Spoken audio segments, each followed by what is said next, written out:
O livro de hoje eu tô interessado nele tem um tempo, desde que eu soube que ele ia ser lançado pela Dark Side. Vai ter uma adaptação da Netflix, então eu achei que seria um bom momento para falar desse livro. E mal sabia eu que ele ia se tornar a minha melhor leitura do ano até agora. Eu tô falando de The Devil All the Time. The Devil All the Time, que aqui ficou como o Mal Nosso de Cada Dia. Eu não curti muito o título em português não, mas... Bom, ele se passa no interior de Ohio, aos arredores da cidade de Knockenstif.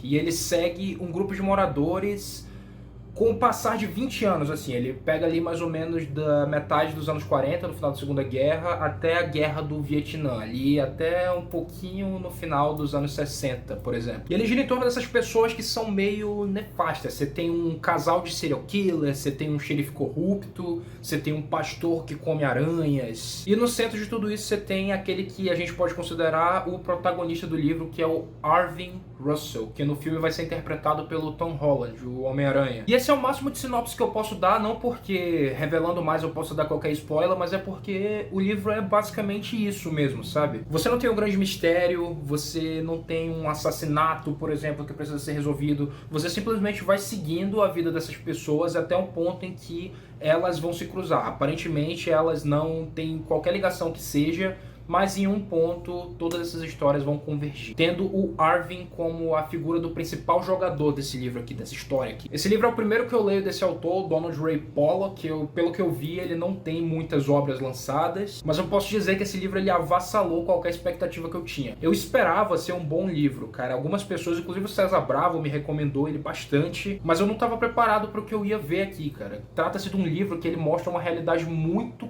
crua. A gente tem esses estereótipos das pessoas que são white trash e rednecks, que são aqueles caipiras principalmente ali do meio oeste, do sul dos Estados Unidos. E aqui a gente segue pessoas que poderiam sim cair nesses estereótipos, mas a gente vê que normalmente esses estereótipos que a TV e os filmes mostram pra gente não são bem simplesmente a superfície da coisa toda, sabe?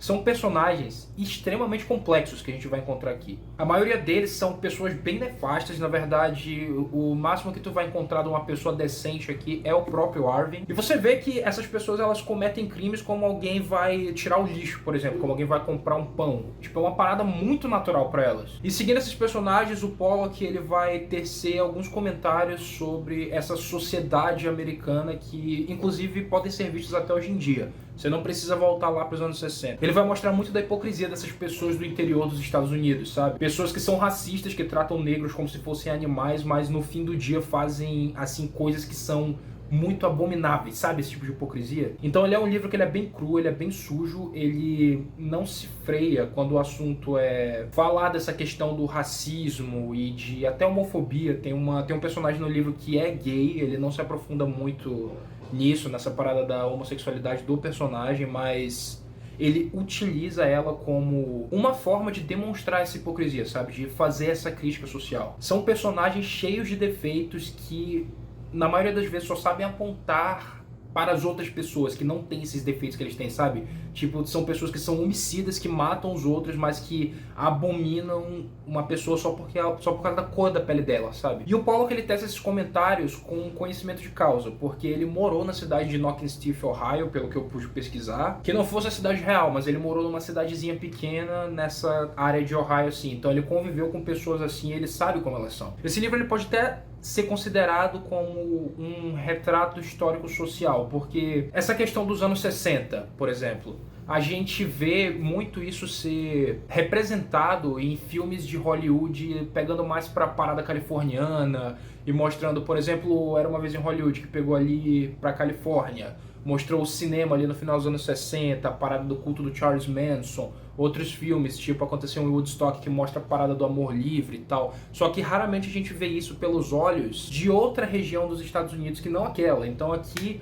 a gente vê essa alvorada da parada do amor livre, do movimento hippie, da revolução sexual, das pessoas usando visuais diferentes, um homem tendo cabelo grande, só que pelos olhos dessa pessoa do interior dos Estados Unidos, essa pessoa com a mente fechada, essa pessoa preconceituosa. Uma pessoa que não vê essa alvorada do amor livre com bons olhos, sabe? Que julga um homem que tem cabelo grande porque isso não é coisa de Deus, mas aí chega em casa e bate na esposa, por exemplo.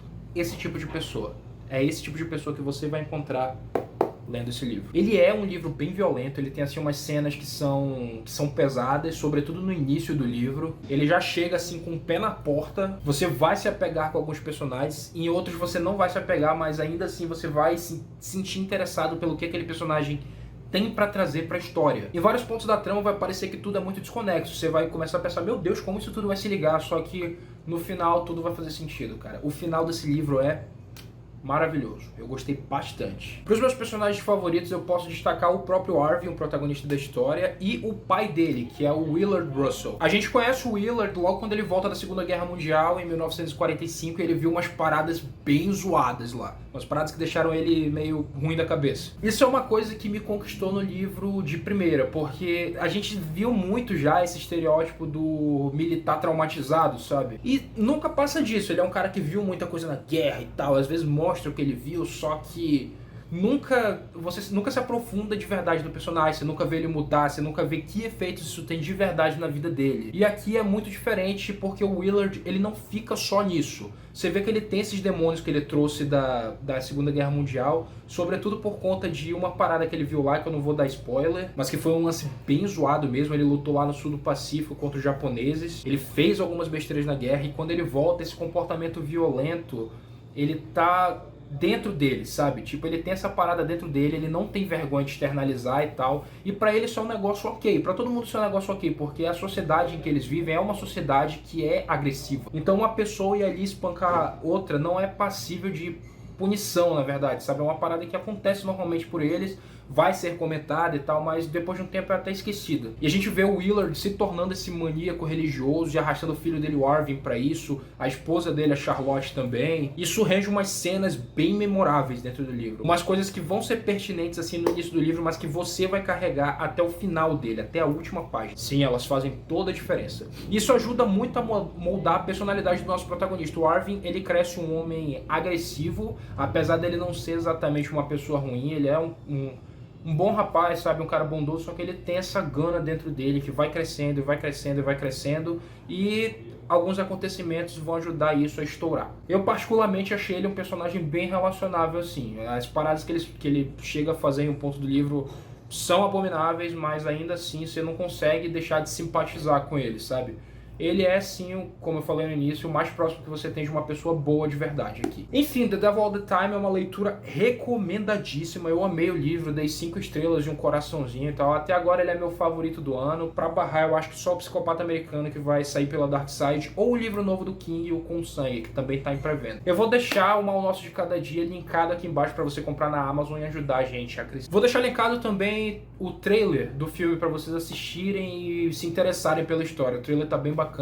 O filme estreia dia 16 de setembro, eu vou tentar trazer uma crítica pra vocês aqui no dia que ele sair. Eu creio que seja isso, todas as nossas redes sociais estão aqui embaixo, curte, comenta o vídeo aí, se inscreve no canal, compartilha ele aí pra gente conseguir chegar em 2.000 inscritos, a gente já chegou em 1.000, agora 2.000 é a meta. Eu creio que seja isso, falou.